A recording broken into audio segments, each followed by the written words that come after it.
Hello and welcome to the Acting Coach Network podcast. I'm your host, Savannah Madden, acting coach, theatre school owner and business mentor for coaches who are ready to have more time, make more money and fall back in love with the work they do. This podcast is your go-to space for real talk, practical strategies and inspiring stories to help you grow a thriving, fulfilling coaching business without burning out. Last week, we looked into pricing structures for one-to-one coaching, which is something I know inside and out because that's how I built my business. But today, we're shifting gears and focusing on group coaching. If you're looking to increase your impact, maximize your time and boost your profits, then group coaching is an incredible option. So let's get into it. Why group coaching? Firstly, one-to-one coaching is fantastic for building strong rapport with clients and offering personalised attention. But as we all know, it's trading time for money, which can limit how much we earn. Group coaching, on the other hand, allows you to work with multiple students at once, expanding your reach and increasing your revenue potential. It can also be done in person or online, making it a flexible option for many coaches. But what are the factors that we need to consider when pricing our group classes? Pricing your group sessions isn't a one-size-fits-all situation. There are a few key factors to consider. Target audience, for example. Who are you coaching? Children or adults? Prices might vary depending on your audience and their expectations. Your location. Are your sessions online or in person? Online classes eliminate venue hire costs, but you still have expenses like Wi-Fi, subscriptions for your online platform like Zoom, and utilities to factor in. So for me, your prices shouldn't necessarily be cheaper just because you're online. In-person sessions often require renting a space, which adds to your costs even further. But even if you're teaching in your own teaching space, you still need to account for overheads like heating, electricity and water.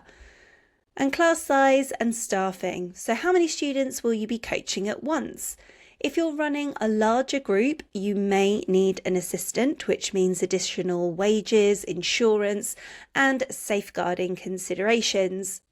Standard in-person ratios tend to be 15 to 20 students per teacher, and if you have an assistant, this can increase to 30 or a little more. But you'll need to budget to pay your wages and theirs. Session duration. Well, you might have your classes for 30 minutes, 45 minutes, an hour, or even a 3-hour workshop style session. So longer sessions will naturally have higher pricing structures. So how do we calculate our price? So once you've considered the factors that we've just discussed, it's time to work out the numbers. So here's a step-by-step approach. Determine your base costs first. So venue hire, if applicable, staff wages, insurance, online platform fees, again, if applicable, marketing costs, additional licenses, such as music licenses, because you might be a dance performing arts business. And set your profit margin. Work out what you need to be making per hour or per day, depending on how many hours of coaching you're offering. Then factor in your own overheads and class size. If you're teaching the session yourself, make sure your hourly rate is covered. And if you're hiring another coach, ensure you're making a commission on the class. So competitive analysis, I would research the pricing in your local area, and if similar classes are charging £80 per term, for example, and you price yours at £150 per term without adding significant extra value, or you don't have considerable extra expertise, then you might struggle to attract clients. However, don't undersell yourself.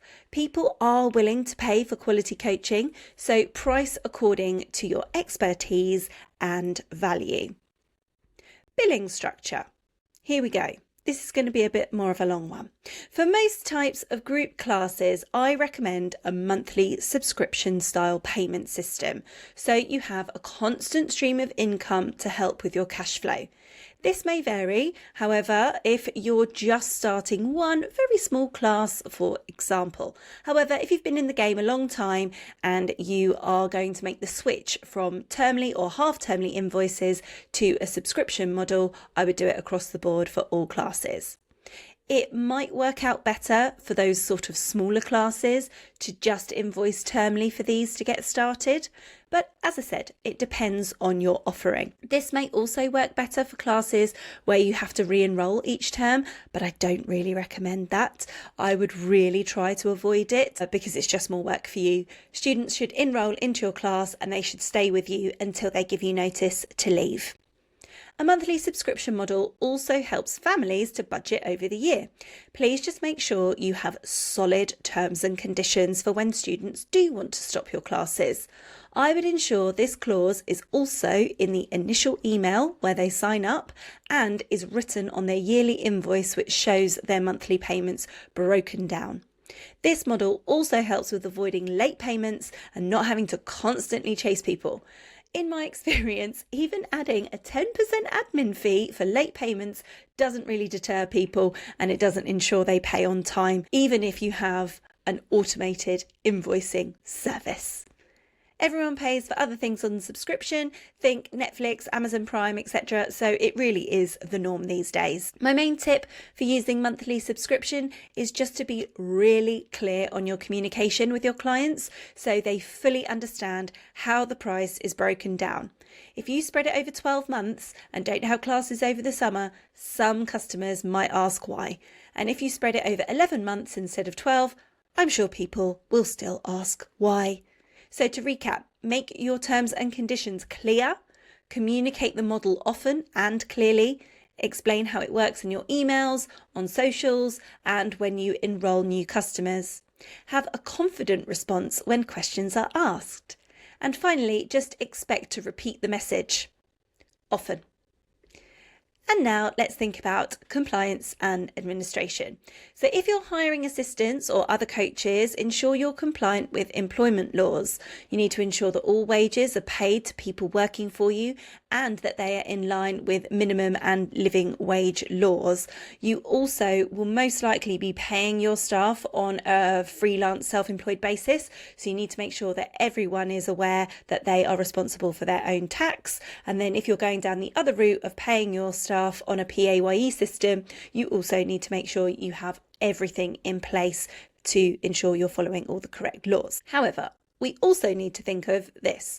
All staff must be DBS checked and recruited following safeguarding guidelines. I'd also recommend obtaining references from previous employers.